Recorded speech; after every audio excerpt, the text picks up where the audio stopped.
कि यहाँ पर 2 लोग पॉजिटिव हैं, 10 लोगों में से 10 लोगों को नेगेटिव किया, लेकिन नेगेटिव होने के बाद भी उन्हें छोड़ा नहीं गया। उन्हें बोला गया कि भाई इन्हें आइसोलेशन वार्ड में भेजना चाहिए। इन्होंने आइसोलेशन की प्रक्रिया भी पूरी की। उसके बाद भी इन्हें आइसोलेशन में जाने के बाद इन्होंने पूरा क्वारंटाइन पूरा किया। उसके बाद में जो पॉजिटिव थे उनकी रिपोर्ट भी 2 रिपोर्टें अब नेगेटिव आई हैं। लेकिन उसके बाद एक ऐसी घटना जिसे देख के शायद मैं और आप भी थोड़े चौकन हो जाएंगे। इनके ऊपर एफआईआर हो जाती है, एफआईआर रजिस्टर्ड होती है अंडर सेक्शन 188, 269, 270 एपिडेमिक एक्ट 1897। और दूसरी इन्होंने सेक्शन लगाई है अंडर सेक्शन 21 महाराष्ट्र कोविड-19 implementation act, under section 14B foreigner act, under section 51 national disaster act. ठीक है, चलिए ये तो धाराएं इन्होंने ये लगाई है कि भाई आप लोग फॉरेन से आए थे, हमें इस चीजों का आपको मालूमात नहीं, जबकि इनकी पूरी डिटेल्स सीआईडी में जमा होती है जो स्टेट में जाते हैं। लेकिन ये एक अचंबा करने वाली खबर है कि इनके ऊपर अंडर सेक्शन 304 आईपीसी 307, मतलब इस तरह से कि इन्होंने बहुत बड़ा अपराध किया है। 304 ये कहता है whoever commits culpable homicide not amounting to murder shall be punished with imprisonment for life or imprisonment of either description for a term which may extend to 10 years and shall also be liable to fine if act by which the death is caused is done with the intention of cause death or of causing such bodily injury as likely to cause death or with imprisonment of either description for a term which may extend to 10 years or fine if the act is done with the knowledge that it is likely to cause death but without any intention to cause death or cause such bodily injury as likely to the cause death। इसमें सजा का प्रावधान आपको बता दूं 10 साल और 10 से ज्यादा भी है। इसमें लाइफ का प्रावधान भी दिया गया है। उसके बाद इन्होंने दूसरा सेक्शन लगाया 307 अटेम्प्ट टू मर्डर। अब मुझे ये बता दीजिए अटेम्प्ट टू मर्डर कैसे होता है। इन्होंने लगाया कि whoever does any act with such intention or knowledge and under such circumstances that if he by the act caused death he would be guilty of murder shall be punished with imprisonment of either description for a term which may extend to 10 years and shall also be liable to fine and if hurt is caused to any person by such act the offender shall be liable either to imprisonment for life or to such punishment of hereinfore mentioned। अब इसमें भी 10 साल के ऊपर सजा का प्रावधान है। अटेम्प्ट टू मर्डर मेरे अभी तक समझ में नहीं आया क्या ये किन्होंने के लड़ाई की थी या दंगा किया था। अटेम्प्ट टू मर्डर के ऊपर 304 307 लगाई गई।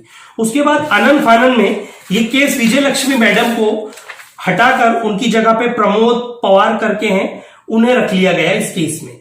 13 तारीख को एफआईआर दर्ज होती है बांद्रा पुलिस स्टेशन में और अरेस्ट किया जाता है इन्हें 22 अप्रैल को, जबकि सभी लोग 8 मई तक इन्हें अब क्वारंटाइन में रखा गया है। 8 मई के जो बाकी लोग अभी क्वारंटाइन में बता रहे हैं तो 8 मई के जिसमें 2 पॉजिटिव हैं।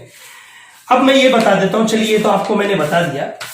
अब ये मैं बताता हूं कि यही सेक्शन 304 307 उन सभी लोगों पे लायबल है जो लोगों ने धर्म के नाम पर, आस्था के नाम पर या फिर एक गैदरिंग के नाम पर, सोशल गैदरिंग के नाम पर, रिलीजियस गैदरिंग के नाम पर प्रोग्राम लिए। मेरे पास पूरी डिटेल है जो पेपर्स में है। More than 50 lakh people came to India from abroad from legions for 2 month. 15 lakh से ज्यादा लोग आए थे 23 तारीख को, 23 तारीख से पहले, लेकिन उनके किसी के खिलाफ 307 304 दर्ज नहीं की गई, यहां तक कि एफआईआर भी नहीं गई। और कितने लोग ऐसे हैं जिन्हें ना ही उनका टेस्ट किया गया ना उन्हें क्वारंटाइन भेजा गया। Nearly 1.2 lakh people including foreigner gathered नमस्ते ट्रम्प। अब मेरी बात बताइए, नमस्ते ट्रम्प के प्रोग्राम में जो अहमदाबाद में हुआ था वहां पे कम से कम 1.2 लाख लोग आए थे। उनके साथ जो आधे से ज्यादा फॉरेनर थे, क्या उनके ऊपर आप लोगों ने 304 307 सेक्शन आईपीसी लगाया? नहीं लगाया। उनका कोई क्वारंटाइन हुआ? नहीं हुआ। क्या पॉजिटिव या टेस्टेड हुए? वो नहीं हुए। उसके बाद 26,000 क्वारंटाइन एम्प्टी ड्यू टू श्रद्ध party Morena 20 with 800 people will tested positive। जो श्रद्ध पार्टी रखी गई थी मध्य प्रदेश में, वहां पर 800 पीपल पॉजिटिव थे। तो क्या इनके खिलाफ भी आप लोगों ने 304 307 सेक्शन लगाई?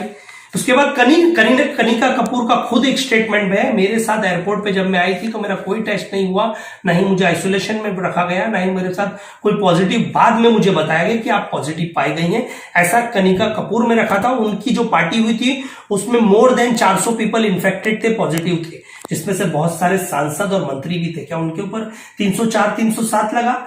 नहीं लगा। More than 15 lakh people including foreigner came to Tirumala in 2 month.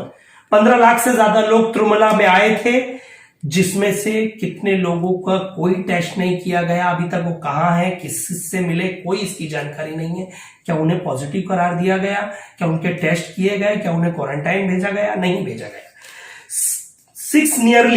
Nearly 1.5 lakh people gathered eight Qadri Narasimha रास्तों में आंध्र प्रदेश में एक कादरी नरसिम्हा करके इनका वो है त्योहार है, उसमें 1.5 लाख लोग गैदर हुए थे 15 मार्च को। क्या इसमें से किन लोगों के ऊपर आईपीसी की धारा 307 304 लगी? Nizamuddin Markaz 1830 people 281 foreigners. चलिए ये एक पॉइंट है, सिर्फ निजामुद्दीन मरकज के जो मौलाना हैं, जिन लोगों को पॉजिटिव हुए थे, जिन्होंने कॉपरेट किया और जिन्होंने क्वारंटाइन हुए, जहां साथ ही साथ नेगेटिव भी पाए गए, जो पॉजिटिव है उनका इलाज चल रहा है और वो रिकवर होकर प्लाज्मा अपना डोनेट ब्लड कर रहे हैं, सिर्फ इनके ऊपर ही 304 और 307 की प्रक्रिया क्यों की जा रही है? 450 pilgrims as a Vaishnavi temple. जब ये लॉकडाउन हुआ था तो 450 श्रद्धालु थे जो वैष्णवी जो मंदिर में अटक चुके थे, घर नहीं जा सकते थे। क्या इनके पॉजिटिव टेस्टेड हुए? क्या टेस्टेड हुए इनका कोरोना वायरस? नहीं हुआ। क्या इनके ऊपर किसी के ऊपर आपने धार्मिक भावनाएं के हिसाब से 304 आईपीसी सेक्शन 307 लगाई?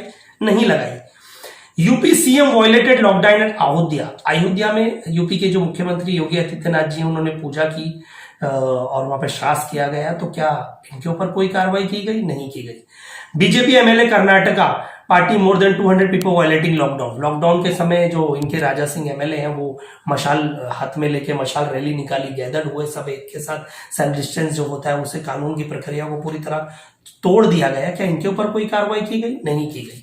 BJP MLA 1000 people including foreigner gathered 25th Mahashivratri at Coimbatore Sadhguru Isha foundation find meet test all those people. जब उनके टेस्ट किए गए तो इसमें से आधे से ज्यादा लोग पॉजिटिव पाए गए। क्या इनके खिलाफ कोई तरीके की कानूनी कार्रवाई की गई? नहीं की गई। Madhya Pradesh lakhs of crore migrants worker walked 1000 kilometre with hungry with the large gathering due to lockdown. Who is responsible for corona virus effect? आपको पता है दिल्ली से 1000 से भी कहीं ज्यादा लोग लाखों के हिसाब में निकले थे और अपने घर पैदल जा चुके थे। कितनों की मौतें हुई? क्या उनमें से किसी के टेस्ट हुए? क्या उनके ऊपर आप लोगों ने किसी के ऊपर कानूनी कार्रवाई की गई? वो भूखमरी छा रही थी, वो जब सरकार के हाथ से निकल गए, कितने लोग 250 से 400 लोग मर चुके हैं। क्या ये रिपोर्ट दिखाई गई? नहीं दिखाई गई। तो ऐसे बहुत सारे चीजें हैं।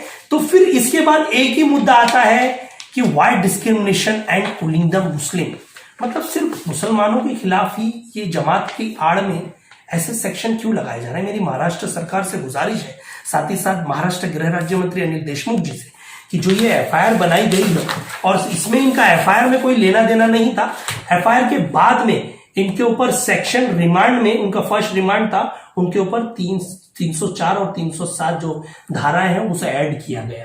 लेकिन मैं पूछता हूं क्या ये धारा जरूरी है? क्या उन्होंने किसी का मर्डर करने की कोशिश की? वो आप जिस तरह से आपका प्रोसेस किया, वो हॉस्पिटल गए, क्वारंटाइन हुए, नेगेटिव पाए गए, 2 लोग पॉजिटिव पाए गए, उसी तरह से 2 जमातें आज की तारीख में और अंधेरी डीएन नगर पुलिस स्टेशन में उनको खिलाफ एफआईआर हुई, epidemic act, national disaster act, साथ ही साथ फॉरेनर एक्ट के तहत। ठीक है, वो मानते हैं अगर, लेकिन फिर भी उससे पहले ये डॉक्यूमेंट आपको बता दूं कि सीआईडी के पास पूरे डॉक्यूमेंट दे दिए गए थे कि ये लोग यहाँ आए हैं और उनकी पूरे नाम की डिटेल्स है। ऐसा नहीं है कि ये लोग की सिर्फ आए थे और आप लोगों को पता नहीं है।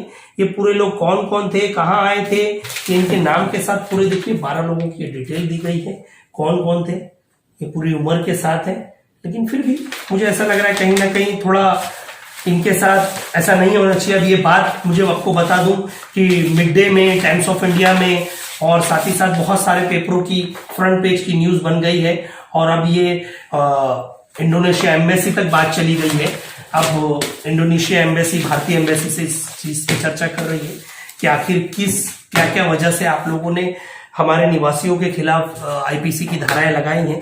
जबकि आपको पता है कि कस्तूरबा के हॉस्पिटल से कुछ जो डॉक्टर हैं, डॉक्टर स्वप्निल, उन्होंने क्लियर कट कर दिया है कि हम ये जो है Kasturba hospital mission needs the support all those who have successfully recovered from corona virus. If you have surpassed the 14 days quarantine after testing positive and after the last negative result, your blood contains cells that can the virus. If you donate your blood, others can recover too, especially those who are serious. Please sign up now to donate blood and save life. उन्होंने कहा है जो लोग 14 दिन का quarantine पूरा कर चुके हैं, सही सलामत अपने घर जा चुके हैं, उन्हें रिकवर्ड हो चुके हैं, उन्हें फिर से एक बार अपना खून देना होगा. जहां तक कि मौलाना साद का भी एक रिपोर्ट आई है, वो नेगेटिव पाए गए हैं और उन्होंने भी अपने जितने जमाती हैं, जो लोग आए थे, सब कॉपरेट करना कहा गया है. पुलिस को पूरी जहां स्टेट में कॉपरेट कीजिए, डॉक्टर्स को कॉपरेट कीजिए. कोई तरह की कोई धांधली करने की कोई जरूरत नहीं. आप सच हैं, सच के रास्ते पे चल रहे हैं और सच कभी छुपता नहीं और न दबता. सच की आवाज उठती है, उठती रहेगी. मैं एडवोकेट शान इलाही. जय हिंद, जय भारत.